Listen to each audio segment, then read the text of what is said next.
guys, assalamualaikum warahmatullahi wabarakatuh. Gimana kabarnya kalian semua hari ini? Semoga kalian semua baik-baik saja.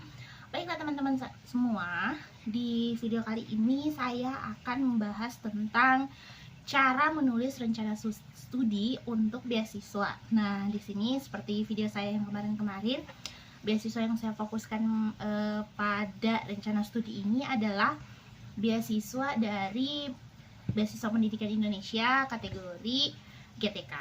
Nah, gimana sih cara membuat rencana studi yang baik? Simak videonya ya. Nah, teman-teman semua, di semua beasiswa, entah beasiswa apapun itu, tentu memerlukan yang namanya rencana studi. Nah, kadang bagi kita yang baru pertama kali menulis atau baru pertama kali ingin mendaftar sebuah beasiswa, biasanya itu kita kesulitan untuk memulai dari mana untuk membuat rencana studi yang baik. Pada dasarnya, rencana studi itu menjelaskan program studi yang akan kita ambil dan alasan kita memilih program studi tersebut. Jadi, bagaimana sih kalau kita misalnya ingin membuat sebuah rencana studi yang baik? Yang kita lakukan adalah yang pertama adalah jelaskan tujuan utama dari pendidikan. Nah, di bagian ini teman-teman bisa memulai dengan menceritakan jurusan yang diinginkan dan alasan teman-teman memilih jurusan tersebut. Nah, jadi kalau ingin misalnya nih sebagai contoh, saat ingin mengambil jurusan pendidikan IPA, kenapa teman-teman ingin mengambil jurusan pendidikan IPA?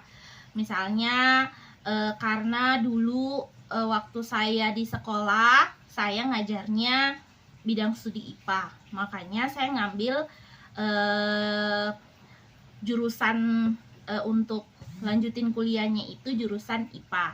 Nah, itu karena teman-teman sebelumnya saya sudah jelaskan bahwasanya saya akan fokuskan di sini pada BPI kategori GTK, maka saya bahasnya tentang kurang lebih tentang pendidikan, tentang sekolah ya teman-teman gitu.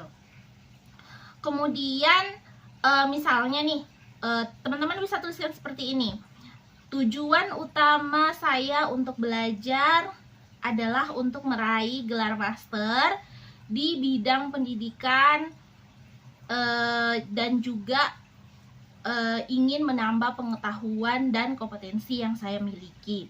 Nah, di sini bisa kita tuliskan dua tujuan dari pendidikan saya apa, tujuannya apa. Jadi teman-teman itu ngambil jurusan itu apa sih untungnya, tujuannya apa sih, kayak gitu. Jadi teman-teman bisa mulai seperti itu.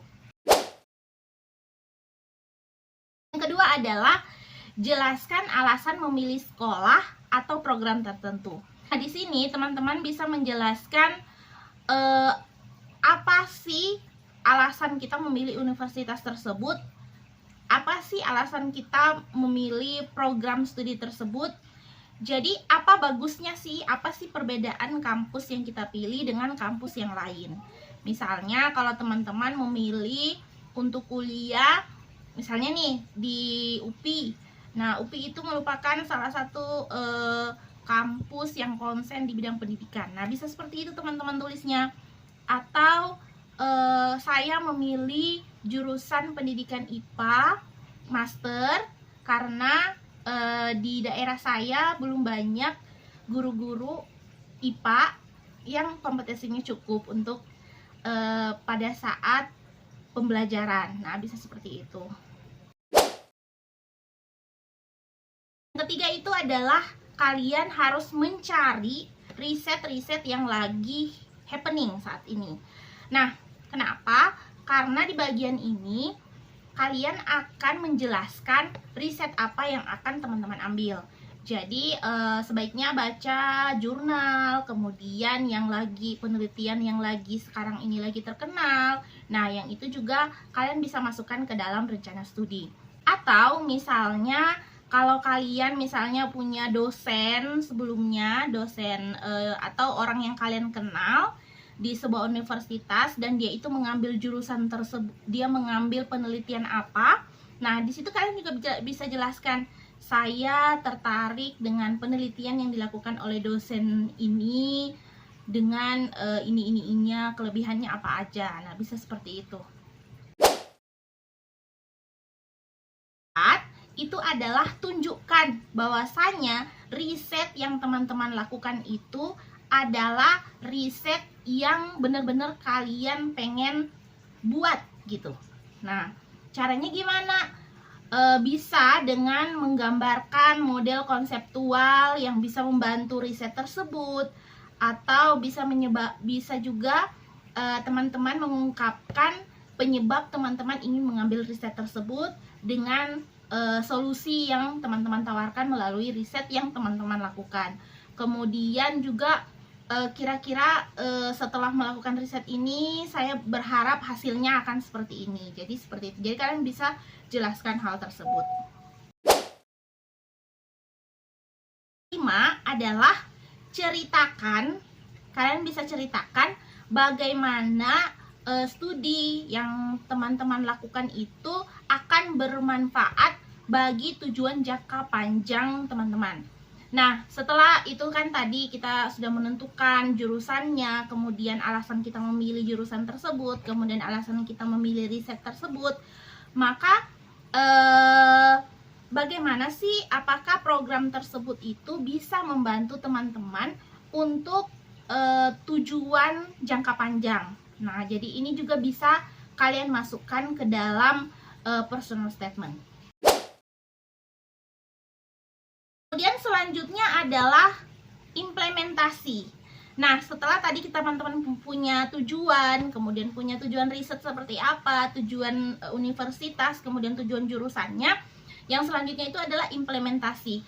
Nah, tetapkan rencana bagaimana meraih tiap tujuan tersebut. Jadi kalau misalnya teman-teman nih ngambil jurusan IPA agar seperti ini. Nah, rencana apa yang teman-teman lakukan sehingga bisa menunjang tujuan dari teman-teman tersebut. Jadi buatlah, tetapkan rencana tiap tujuannya. Kemudian karena teman-teman, karena di dalam komite beasiswa itu tidak itu hanya ingin mendengar tujuan dari teman-teman, tetapi harus benar-benar ada rencana dari untuk mencapai tujuan tersebut. Jadi ini merupakan kunci ya.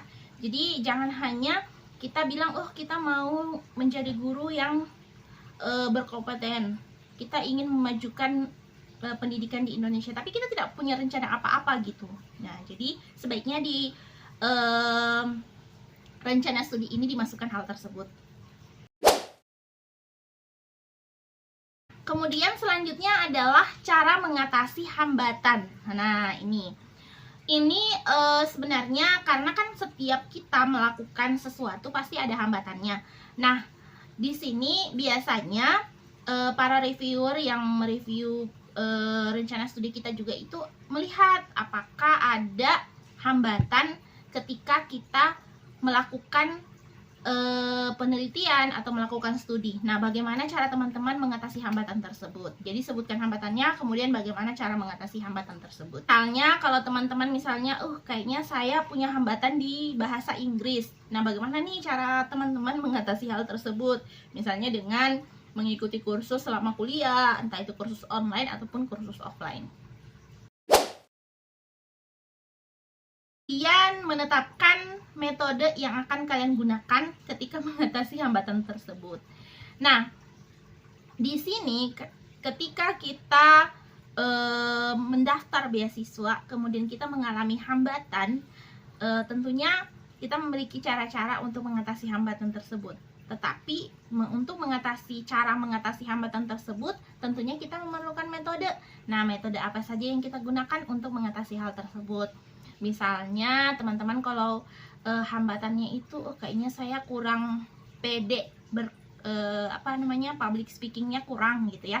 Nah, itu teman-teman bisa metodenya dengan mengikuti seminar ataupun pelatihan tentang public speaking. Nah, bisa seperti itu.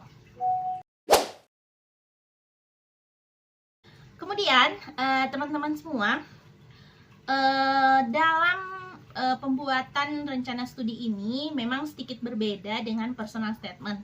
Ketika personal statement itu bisa kita tulis 2-4 lembar, ketika rencana studi itu kadang kesulitannya di situ ya. Kita bingung nih mau ngambil apa, mau jurusannya seperti apa. Nah, jadi salah satu caranya adalah buatlah rencana studi itu yang ringkas dan padat gitu. Kemudian di bagian akhirnya rencana studi itu tegaskan pada bagian akhir rencana studi teman-teman itu alasan teman-teman mengambil program yang dipilih, kemudian pentingnya hal tersebut teman-teman ambil, kemudian juga bagaimana teman-teman mewujudkan hal tersebut. Jadi teman-teman bisa mengulangi di bagian akhir dari rencana studi yang teman-teman buat. Misalnya, terima kasih telah mempertimbangkan saya untuk menerima beasiswa ini. Jika terpilih, saya bisa sepenuhnya berfokus pada studi saya, bisa seperti itu. Saya akan bekerja keras untuk mengimplementasikan tujuan saya untuk belajar dan mendapatkan gelar yang saya inginkan. Terima kasih atas kepercayaan Anda. Terakhirnya bisa teman-teman tuliskan kepercayaan yang Anda berikan kepada saya tidak akan sia-sia. Jadi bisa seperti itu, diakhiri dengan kata-kata seperti itu. Dan yang terakhir itu adalah tulis dengan lugas dan hilangkan jargon. Nah, ini penting ya teman-teman, karena rencana studi itu harus bisa dipahami bahkan oleh orang yang tidak berkecimpung di bagian pendidikan, misalnya di bagian keilmuan kita. Oleh karena itu tulislah rencana studi itu dengan lugas dan tidak pakai kayak jargon ataupun kayak istilah-istilah yang sulit untuk dipahami. Jadi sebaiknya tulisnya dengan jelas dan kira-kira orang lain baca paham gitu apa maksud kita. Kemudian satu lagi dari saya yaitu adalah tulis sedetail mungkin. Jadi jangan kita cuma mengawang-awang gitu loh teman-teman. Kalau misalnya teman-teman buat rencana untuk kedepannya seperti apa, teman-teman tulis sedetail mungkin. Misalnya nanti setelah selesai studi saya akan memajukan pendidikan di daerah saya, tapi kan nggak ada gitu ya rencana nyatanya kayak gimana. Nah, sebaiknya tulisnya sedetail mungkin dengan cara teman-teman memberikan misalnya ketika saya nanti pulang ke daerah saya akan membuat sebuah komunitas di mana komunitas tersebut akan bergerak di bidang pendidikan untuk membantu teman-teman guru lain dalam mengembangkan kompetensi diri yang dimilikinya. Bisa seperti itu. Yang terakhir, ini terakhir banget, jangan lupa rencana studi yang kalian buat itu tolong dibaca kembali dan suruh orang lain untuk membacanya gitu. Dengan semakin banyak orang membaca rencana studi yang kita buat, maka kritikan dan saran yang diberikan oleh orang lain tersebut akan sangat membangun buat kita. Tinggal memperbaikinya dan orang lain juga ini nih kata-kata yang belum saya pahami. Nah, dari situ kita perbaiki seperti itu. Nah, itulah dia tadi video saya kali ini tentang rencana studi. Semoga bermanfaat buat teman-teman semua. Bye, assalamualaikum warahmatullahi wabarakatuh.